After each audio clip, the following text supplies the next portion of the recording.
The Boulder Library Concert Series is brought to you in part by the Boulder Public Library. The mission of the Boulder Public Library is to enhance the personal and professional growth of Boulder residents and contribute to the development and sustainability of an engaged community through free access to ideas, information, cultural experiences, and educational opportunities. And by the Boulder Library Foundation. The Boulder Library Foundation's mission is to expand and enhance the Boulder Library's offerings by providing funding for concerts, films, literary programs, and other special events, including children's and teens activities, lectures, oral history, and adult literacy projects. For more information, visit bplf.net.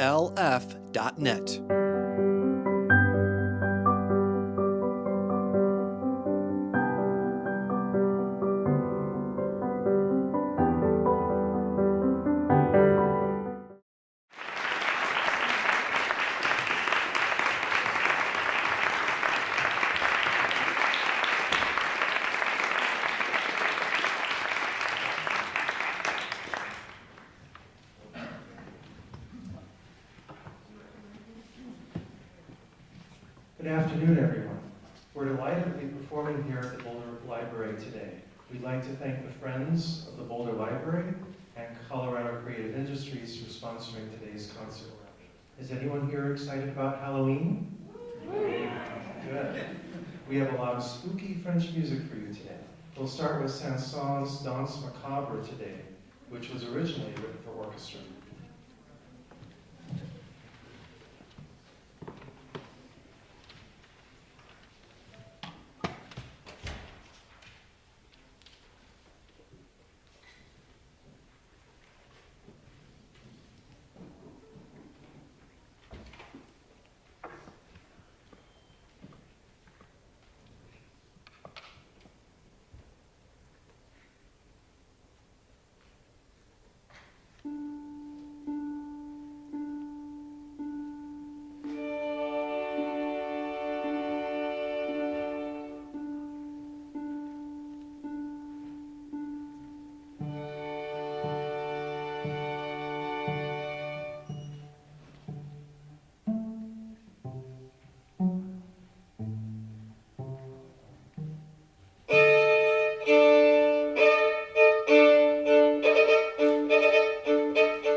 Paris Conservatory at the age of 11 and went on to be professor at the conservatory and a prolific composer.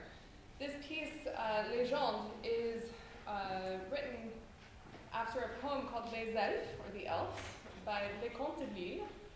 And it's a poem about a valiant prince who is on his way to go meet his princess and marry her. And he has to ride through the valley or the forest of the elves. And the elf queen falls in love with him and decides to cast a spell on him to make him fall in love with her, simultaneously killing the princess.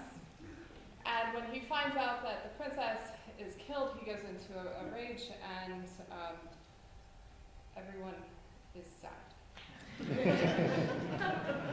This was originally written as a sketch, a compositional practice piece, would you say, and it was originally written as a sketch for something that would eventually be turned into a ballet or an opera.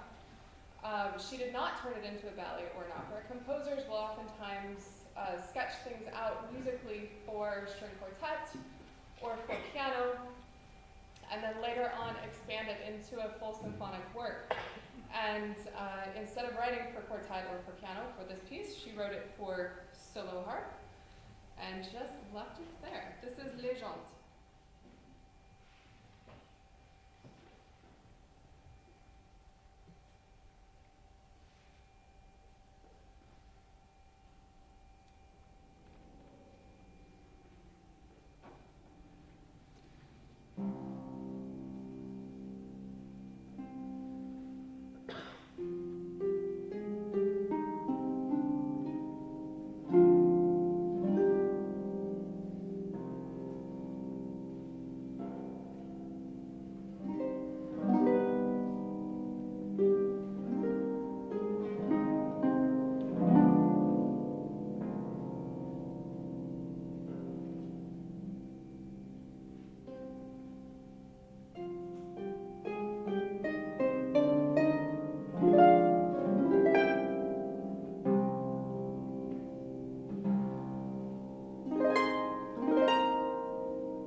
Hopefully this is coming on. There we go.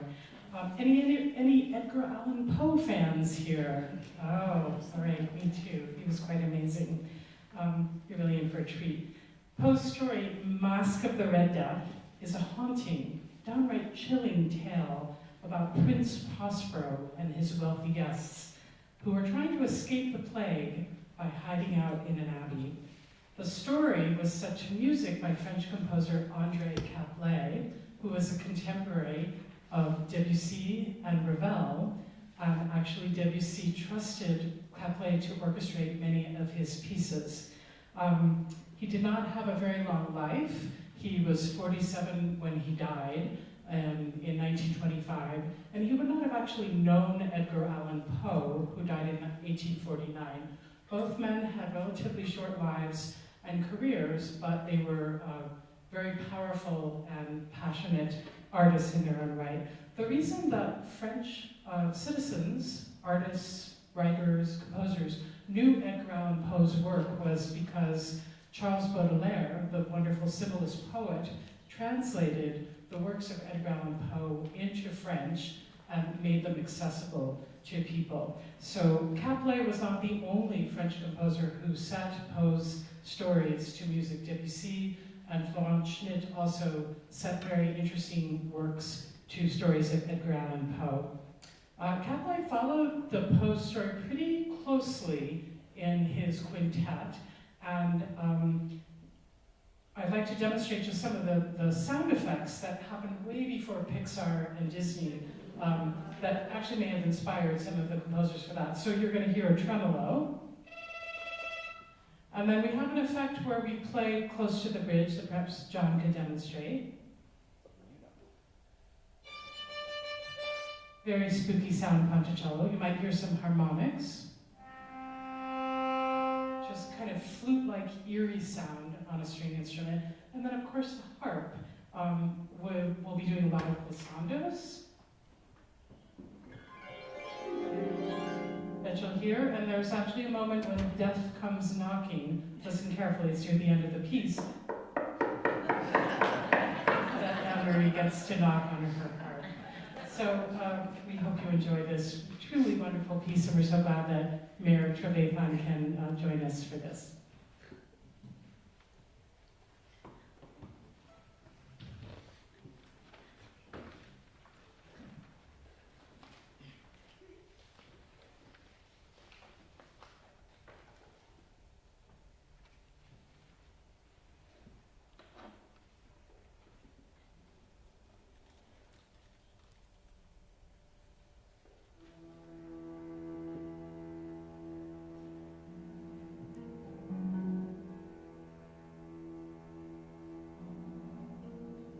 The Red Death had long devastated the country. No pestilence had ever been so fatal or so hideous. Blood was its avatar and its seal. The redness and the horror of blood.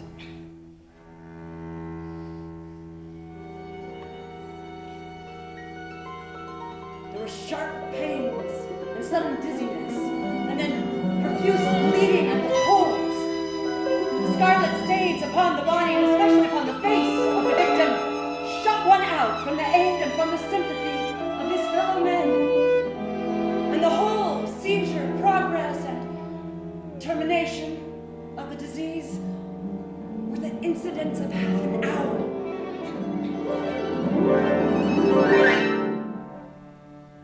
But the Prince Prospero was happy and dauntless and sagacious.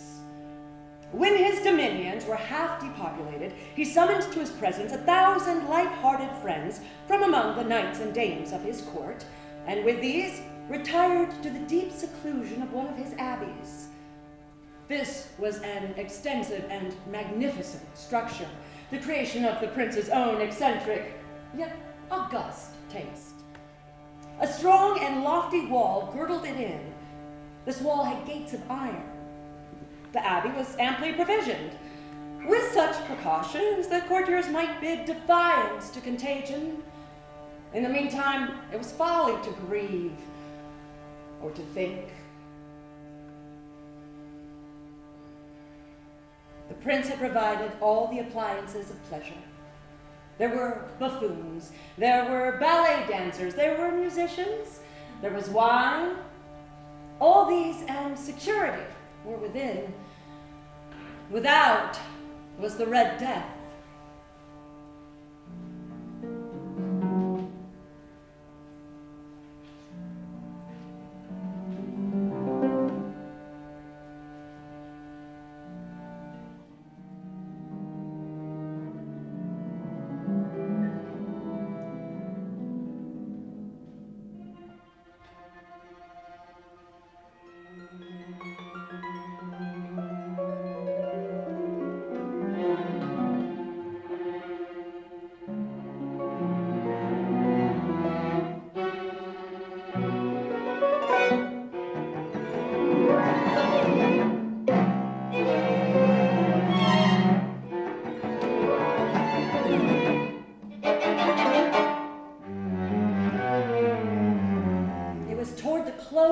The 6th month of his seclusion, and while the pestilence raged most furiously abroad, that the Prince Prospero entertained his 1,000 friends at a masked ball of the most unusual magnificence.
It was a voluptuous scene, that masquerade. But first, let me tell of the rooms in which it was held. There were 7, an imperial suite. There was a sharp turn at every 20 or 30 yards, and at each turn, a novel effect. To the right and left, in the middle of each wall, a tall and narrow Gothic window looked out upon a closed corridor. These windows were of stained glass, whose color varied in accordance with the prevailing hue of the decorations of the chamber into which it opened. That at the eastern extremity was hung, for example, in blue, and vividly blue were its windows. The second chamber was purple in its ornaments and tapestries, and here the panes were purple. The third was green. The fourth was furnished and lighted with orange, the fifth with white, the sixth with violet. The 7th room was closely shrouded in black velvet tapestries that hung all over the ceiling and down the walls, falling in heavy folds upon a carpet of the same material and hue. But in this chamber only, the colors of the windows failed to correspond with the decorations. The panes here were scarlet, deep blood color. It was in this room also that there stood against the western wall a gigantic clock of ebony. Its pendulum swung to and fro with a dull, heavy, monotonous clang. There came from the brazen lungs of the clock a sound which was clear and loud and deep and exceedingly musical, but of so peculiar a note and emphasis that at each lapse of an hour, the musicians of the orchestra were constrained to pause momentarily in their performance to hearken to the sound. And thus the waltzers perforce ceased their evolutions, and while the chimes of the clock yet rang, it was observed that the giddiest grew pale, and the more aged and sedate passed their hands over their brows as if in confused reverie or meditation. But when the echoes had fully ceased, a light laughter at once pervaded the assembly. The musicians looked at each other and smiled as if at their own nervousness and folly. And then, after the lapse of 60 minutes, there came yet another chiming of the clock, and then were the same disconcert and tremulousness and meditation as before.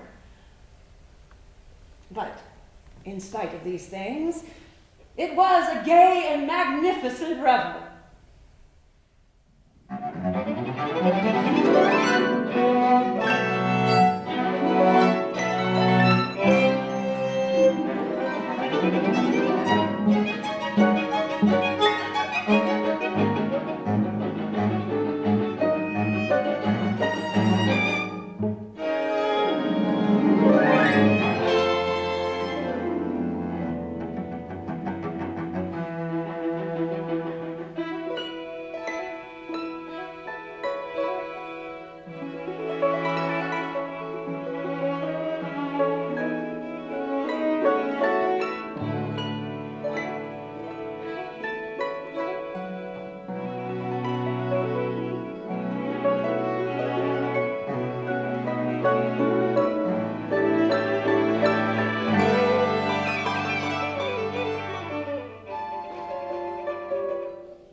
swept a multitude of dreams, and these, the dreams, writhed in and about, taking hue from the rooms, and causing the wild music of the orchestra to seem as the echo of their steps. And anon, there strikes the ebony clock which stands in the hall of the velvet, and then for a moment, all is still, and all is silent, save the voice of the clock. The dreams are stiff frozen as they stand.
Chamber, there are now none of the maskers who venture, for the night is waning away, and there flows a ruddier light through the blood-colored panes, and the blackness of the sable drapery appalls. And to him whose foot falls upon the sable carpet, there comes from the near clock of ebony a muffled peal more solemnly emphatic than any which reaches their ears who indulge in the more remote gaieties of the other chambers.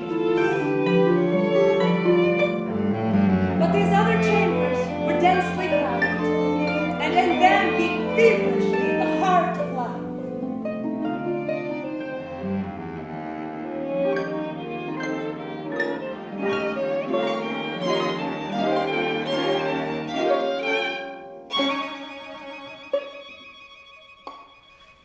And the revel went whirlingly on.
the sounding of midnight upon the clock, and then the music ceased, as I have told, and the evolutions of the waltzers were quieted, and there was an uneasy cessation of all things as before.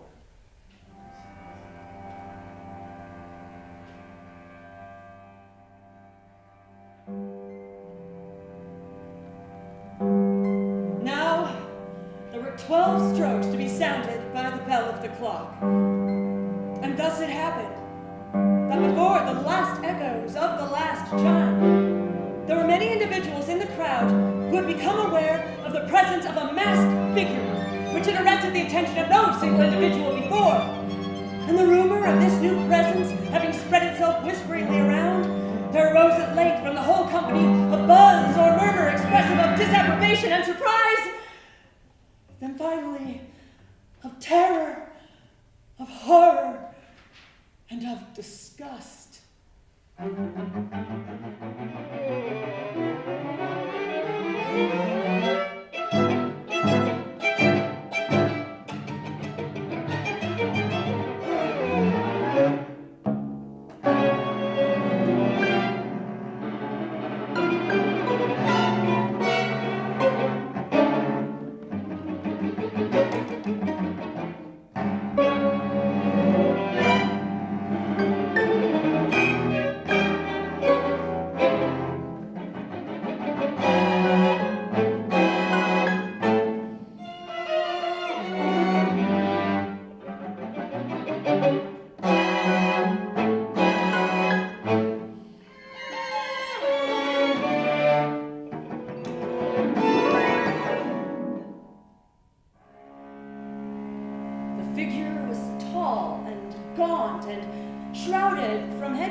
The visage was made so nearly to resemble the countenance of a stiffened corpse that the closest scrutiny must have had difficulty in detecting the cheat.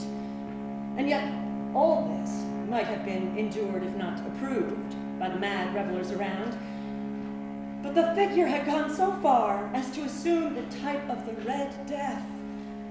His vesture was dabbled in blood, and his broad brow, with all the features of the face, was besprinkled with the scarlet horror. When the eyes of Prince Prospero fell upon this spectral image, which with a slow and solemn movement, as if more fully to sustain its role, stalked among the waltzers, Prince Prospero was seen to be convulsed in the first moment with a strong shudder either of terror or distaste, but in the next, his brow reddened with rage. "Who dares?" he demanded hoarsely of the courtiers who stood near him. "Who dares insult us with this blasphemous mockery? Seize him and unmask him, that we may know whom we have to hang at sunrise." But from a certain nameless awe with which the figure had inspired the whole party, there were found none who put forth hand to seize him, so that unimpeded he passed within a yard of the prince's person. And while the vast assembly, as if with one impulse, shrank from the centers of the rooms to the walls, he made his way uninterruptedly through the blue chamber to the purple, through the purple to the green to the orange, through this again to the white, and even thence to the violet, ere a decided movement had been made to arrest him. It was then, however, that the Prince Prospero, maddening with rage and the shame of his own momentary cowardice, rushed hurriedly through the 6 chambers, while none followed him on account of a deadly terror that had seized upon all. He bore aloft a drawn dagger and had approached to within 3 or 4 feet of the retreating figure when the latter, having attained the extremity of the velvet apartment, turned suddenly and confronted his pursuer. There was a sharp cry, and the dagger dropped gleaming upon the sable carpet, upon which, instantly afterwards, fell prostrate in death the Prince Prospero.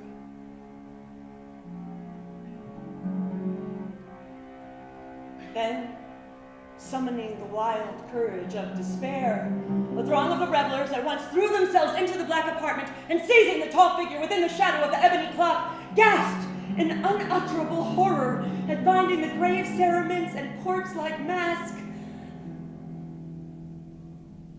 untenanted by any tangible form.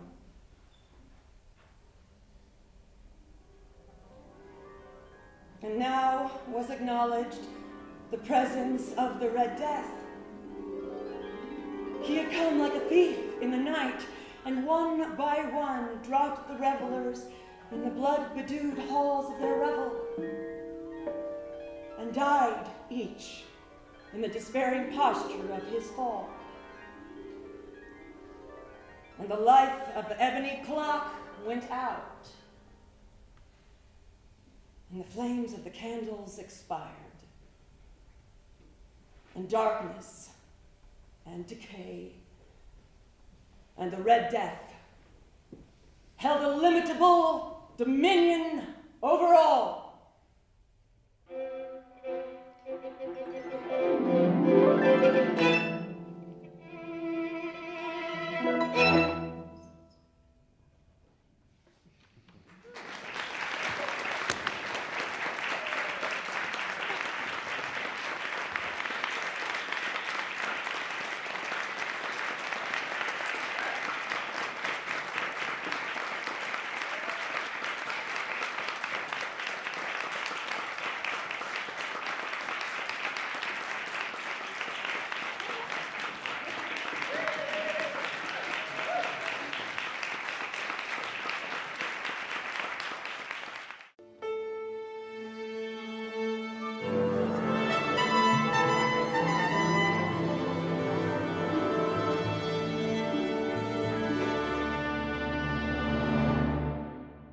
The Boulder Library Concert Series is brought to you in part by the Boulder Public Library. The mission of the Boulder Public Library is to enhance the personal and professional growth of Boulder residents and contribute to the development and sustainability of an engaged community through free access to ideas, information, cultural experiences, and educational opportunities.